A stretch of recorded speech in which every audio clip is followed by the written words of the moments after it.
Hi, everybody. Welcome to 2ZQ Hot Takes, where we discuss issues both big and small.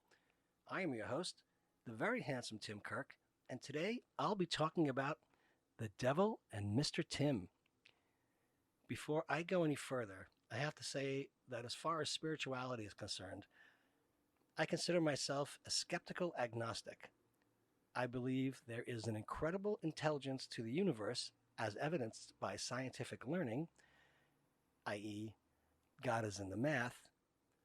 However, the devil is in the details. And in New York City, we have a lot of details. And in the same breath, I am among the first to evoke the supernatural whenever I am frustrated or even mildly upset. I ask, Jesus Christ, what the hell is this? So take me to task for being sacrilegious, disrespectful, and hypocritical. My mother would say, Jesus, Mary, and Joseph, but that was about it.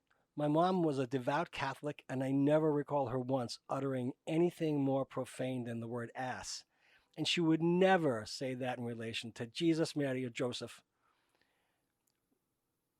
But representations of Satan or the devil are everywhere in our lives. It's funny. Jimmy Page has long been rumored to be a satanic worshiper, and I really have no idea about the veracity of that apocryphal claim. But in cult classics like the Rocky Horror Picture Show, Frankenfurter offers to get Brad, Barry Bostwick, and Janet, Susan Sarandon, a satanic mechanic during Sweet Transvestite. Red Hots have a devil on them. There is Red Devil Firearms, Red Devil Energy Drink, Red Devil Hot Sauce, which is pretty good. We eat deviled eggs and deviled ham. Something called Red Devil Kratom, otherwise known as Mitragina speciosa, is a tropical evergreen tree in the coffee family native to Southeast Asia. It is indigenous to Thailand, Indonesia, Malaysia, Myanmar, and Papua New Guinea, where it has been used in traditional medicine since at least the 19th century. Kratom has opioid properties and some stimulant-like effects, and it is sold in New York City. Then there's the Red Devil, secobarbital sodium, secobarbital, or seconal, otherwise known as a Red Devil, is a barbiturate that is a white, odorless, slightly bitter powder and used as a sodium salt for sedation and to treat convulsions. Then there's the New Jersey Devils. We have those little devil emojis. According to Eddie Murphy in Comedians in Cars Getting Coffee, Sammy Davis Jr. was a Satanist. Sammy said, Satan is as powerful as God. In The Simpsons, Season 5, Episode 21, Lady Bouvier's lover, Marge's mother was being wooed by Mr. Burns, and she said, I swear, Monty, you are the devil himself. And Mr. Burns said, who told you? Yes. Ooh.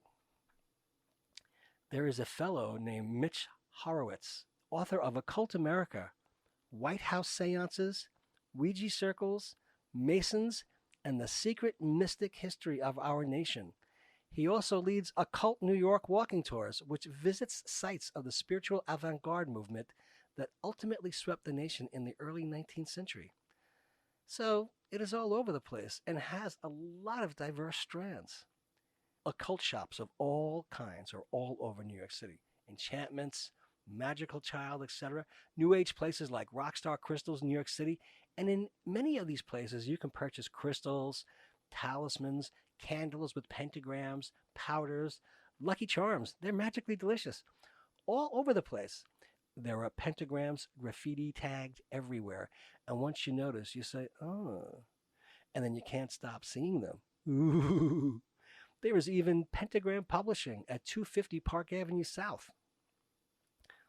What a backdrop for so much paranormal, supernatural, occult, sinister activity. So very many occult movies have an occult theme set in New York City. One of the early ones that I am particularly fond of because it's so atmospheric and not because it's so good, and it's kind of depressing, is called The Seventh Victim. And it's a 1943 American horror film noir directed by Mark Robson and starring Tom Conway, Gene Brooks, Isabel Jewell, and Kim Hunter, who was Stella Kowalski from A Streetcar Named Desire, and Zira from the Planet of the Apes. along with Hugh Beaumont, Ward Cleaver from Leave It to Beaver fame. Written by DeWitt Bodine and Charles O'Neill and produced by Val Lewton for RKO Radio Pictures, the film focuses on a young woman who stumbles on an underground cult of devil worshippers in Greenwich Village, New York City, while searching for her missing sister. It marks Robson's directorial debut and was Kim Hunter's first on-screen role. O'Neill had written the script as a murder mystery set in California that followed a woman hunted by a serial killer. Bodine revised the script, basing the story on a satanic society he had encountered in New York City. Released in August 1943, the film failed to garner significant income at the box office and received mixed reviews from critics, who found its narrative incoherence a primary fault. It was later revealed that Robson and an editor, John Lockhart, had removed 4 substantial scenes from the final cut, including an extended conclusion. In spite of its mixed reception, the film became a cult film in England, noted by critics for its homoerotic undertones. What about that? 1943. But there's plenty more. Bell, Book, and Candle, 1958. At Ernie Kovacs, Jack Lemmon, James Stewart. And that was set in the Village. Little Nicky, Adam Sandler. The Devil Wears Prada. Winter's Tale. Ghostbusters. Rosemary's Baby. Jacob's Ladder. Now, Jacob's Ladder, I always think that, sometimes I have these little glitch in the matrix experiences that remind me sometimes of things that happened in that movie because it's freaky. Angel Heart starts off in New York City. Devil's Advocate. A little bit of The Exorcist. End of Days. The Sentinel with the Gates of Hell in Brooklyn. Well, but that's a lot of occult stuff ingrained in our collective memory. So at one point, one of my buddies and I had a running contest to see which of us could find the weirdest place to take the other in New York City. We kept this up for over a year. And one night, he took me to a bar in the East Village in Alphabet City, which happened to be run by a coven of witches. He later ceded the contest to me because I took him to a well-known bar called Downtown Beirut, and the night we were there was a guy who turned out to be a regular, but he had a live pet rat crawling around his shoulders. Somehow that won the weirdest place contest over this joint, which was a former funeral home, painted black. The back of the place was cut off, and when we were there was a table of 5 women who looked very much like the 5 women in Robert Palmer's Addicted to Love video. Really. And they were all sitting at this table in the middle of the room, snorting a titanic pile of cocaine right out in the open. And my friend was gleeful about his status in this competition we were having because it was insane. The people working there were all wearing dark robes with hoods and repeatedly attempted to get us to eat some very foul-smelling food in a kettle shaped like a cauldron at the end of the bar. We respectfully declined and left shortly thereafter, never to return, and I am certain the place closed up. Okay, so we put that one in our memory bank and left it at that. Cut to 1989. Rakowitz the Dismemberer. I don't know if anybody remembers this. A fellow by the name of Daniel Rakowitz was a low-life street guy who sold pot, had a girlfriend named Monica Birrell, who was a dancer at Billy's Topless on 24th Street and 6th. And coincidentally, a number of years later, the building we live in, which we moved into on Halloween, I swear we did, also had a brothel on one of the floors. And the 3 girls who worked there in the brothel, who were junkie hookers, for real, also danced at Billy's Topless. What a coincidence. Rakowitz took a turn to the sinister side, killed his girlfriend, dismembered her, cooked her and ate parts of her brain, I think, and fed some of her to homeless people in the East Village. I, coincidentally, happened to be strolling in the East Village when some of her remains were found, and as I recall, perhaps due to the intensity of the situation, it was eerily quiet. And again, I just chalked it up to New York City weirdness and stored it in my memory bank. And I always thought that the smelly food in the cauldron at the witch's bar might have had a connection, but nothing to do with me at all. As a sidebar, I could never get over the guys who were really hot, well-dressed dudes who would go to these junkie hookers, but that was their thing. They would pass us in the hallway, and I could just not reconcile what these dashing guys were doing with heroin-addicted prostitutes on a regular basis. Okay, then. So, the next part gets weird, and it has some very different perspectives about a man named Patrick Gefwaz. And I am not sure of the pronunciation, but I will say Gefwaz for expediency's sake. Here are a few perspectives and then mine. Chris Stein from Blondie said, Patrick Gefwaz. Patrick was a musician and a self-identified magician. He would get mixed up in some very heavy, dark Lower East Side stuff. Some of you might remember him. A great character. Okay. Then there's an article by a very well-known denizen of the Lower East Side in the East Village named Clayton Patterson, who was famous for videotaping a riot in Tompkins Square Park. And he did a bunch of other things. And his article that he wrote for The Villager was, Cops were spellbound by the idea of magician as killer. The Lower East Side was a magical cauldron. The brew that percolated in this pot nourished a number of creative individuals who went on to and made a creative contribution to the world. Magic and mysticism are subjects of interest that have always found a place in the hearts of some fringe niche on the Lower East Side of NYC.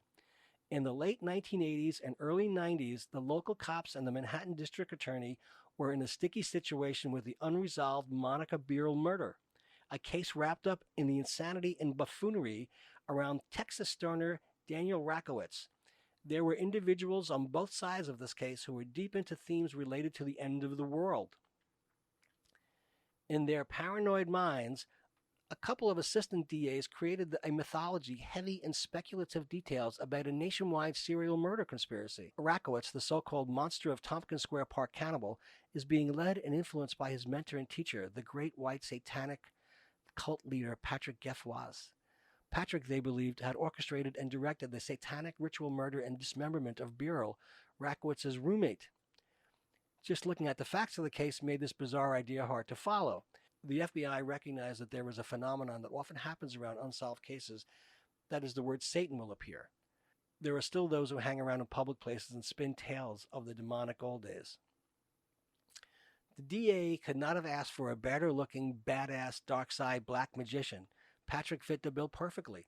He was a tarot card reader on St. Mark's Place and heavily identified himself with necromancy, a type of black magic. I met Patrick on the street one day. He was friends with Stacy the Squatter Junkie, and there were several other people we intersected with. I was immediately fascinated with Patrick.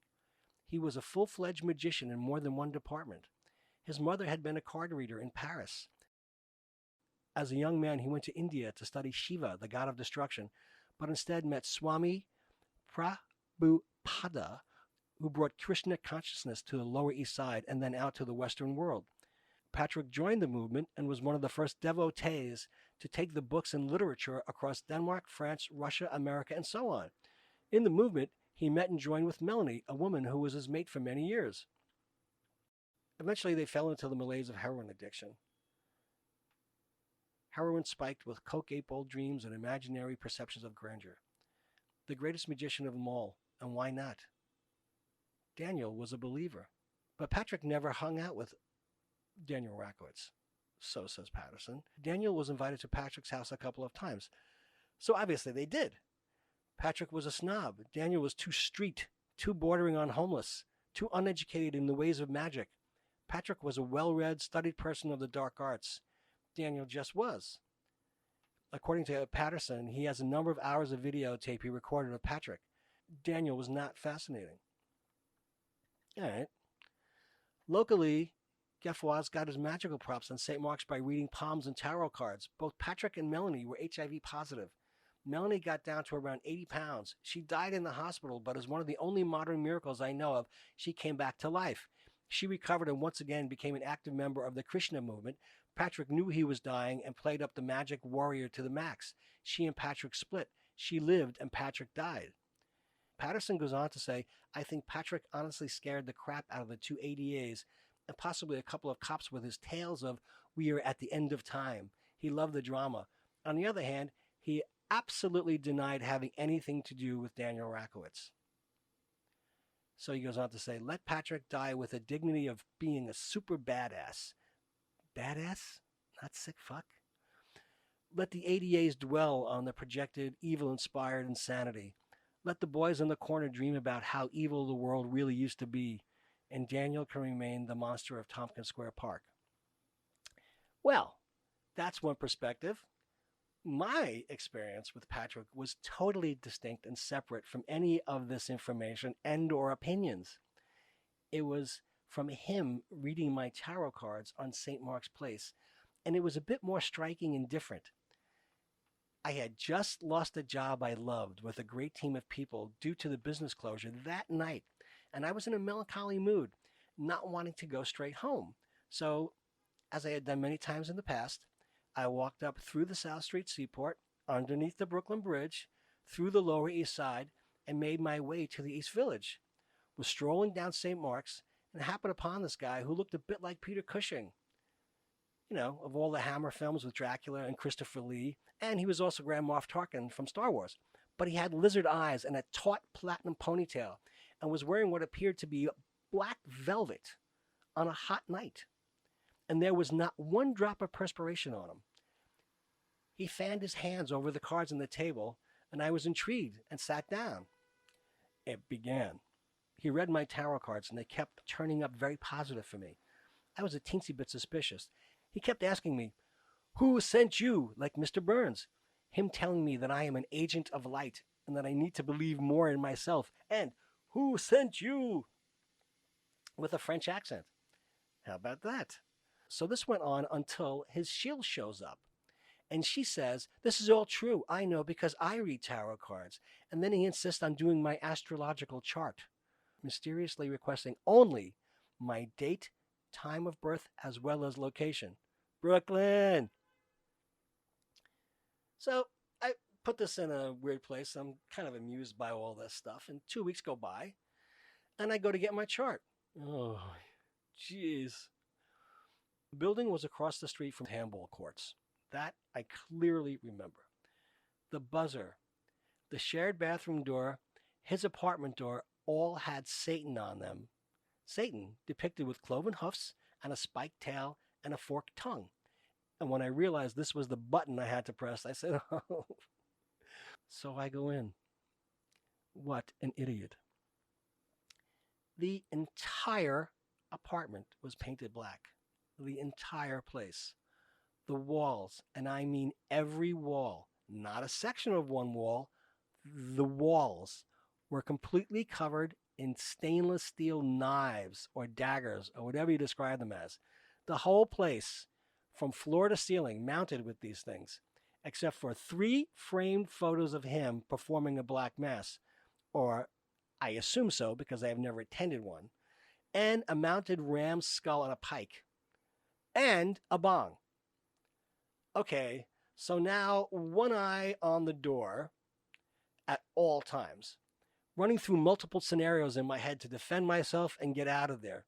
Do I keep my back to the wall? Would that trap me? Is this going to get weirder? It did. It got even weirder. What the hell was I doing there? Literally. His woman comes in. The same woman, the shill, with their kid, who looked exactly like him, a mini-me version of Peter Cushing with lizard eyes and a platinum head of hair. And she insists on reading my cards. So I let her, because I was somehow emboldened and a little amused at the sight of these people and their attachment to the devil and all of this foo-for-all. Again, I am an agent of light. Who sent me? And I need to believe in myself. Such profound advice coming from Satan worshippers. It kept coming up really good, like I was blessed or something. I think I was. Maybe I still am. But what was running through my mind was, what kind of spells was this dude casting on me all that time? And after, what effect did it have? Jesus Christ, what the hell was that? And at the time, I had absolutely no idea anyone, anywhere, was drawing any connections, real or imagined, with Daniel Rakowitz. So when he is referred to as a badass, I say, really? Badass? Badass? Really? Not sick fuck? So So my chart, which I kept for a while, but then threw away, it was all palaver as far as I was concerned anyway. But now, in retrospect, I sometimes wonder exactly what it contained. Years later, I was working at the Center for the Media Arts, or CMA, at 226 West 26th Street, which at the time was the largest proprietary school in the U.S. In those days, the Village Voice was a vital print publication representing New York City. It cost $1. It was free for schools. We got it free every week. I just so happened to open it up and saw an article about Patrick being implicated in the murder. I freaked. Just a little. A very nice girl I work with, who I regaled with the story in relatively recent past, was sitting almost next to me, reading her copy of the Village Voice. And I said, Portia, that's the guy! That's the guy! And she happened to be sitting there reading it, and she said, I know exactly what you're talking about. And we both freaked and shrieked and freaked. And people came into the office and asked us what was going on. And they freaked. And then I was scolded by a bunch of very nice girls for ever doing that and was told to never do that again, as if that would ever happen again or I would ever do something so foolish. I have since done other things as foolish, but not as literally satanic as that. But hell, my heart jumped up into the back of my throat. I thought, oh my God, I could have been lunch.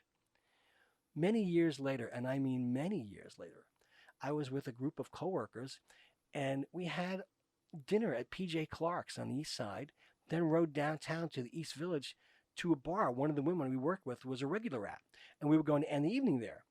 As we happily rode down, we get to the East Village, and I began inexplicably shuddering and shaking like I was having a seizure, until I looked out of the cab window and recognized the handball courts right across from Patrick's apartment, which was, shall we say, a bit unnerving.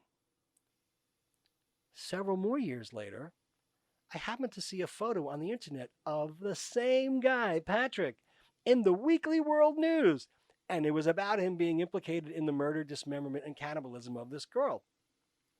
I posted it on Facebook, and another friend I had previously worked with at another place, who by then had become a very well-known PR writer, saw my post and pinged me and told me about when he was an East Village activist, he and others would host barbecues to feed some of the less well-off neighbors. And some weird people from a coven would show up and try to foist weird, smelly sausages on people, and nobody took them. I have to assume that this was at the same time around I was at this bar with the coven and the same smelly food in the cauldron. Now, this all gave me pause to reflect on what kind of person I was, am, and wanted to be for the rest of my life.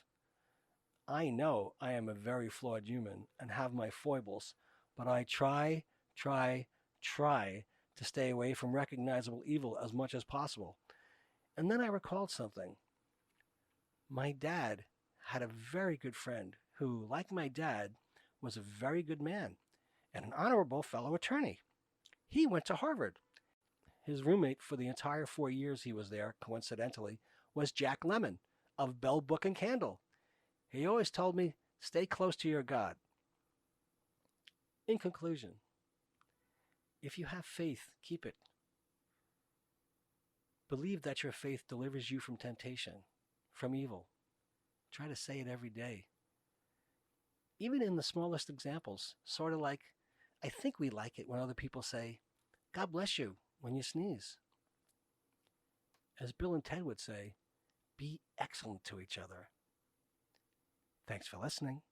See you next time. And as the kiddies say, peace out.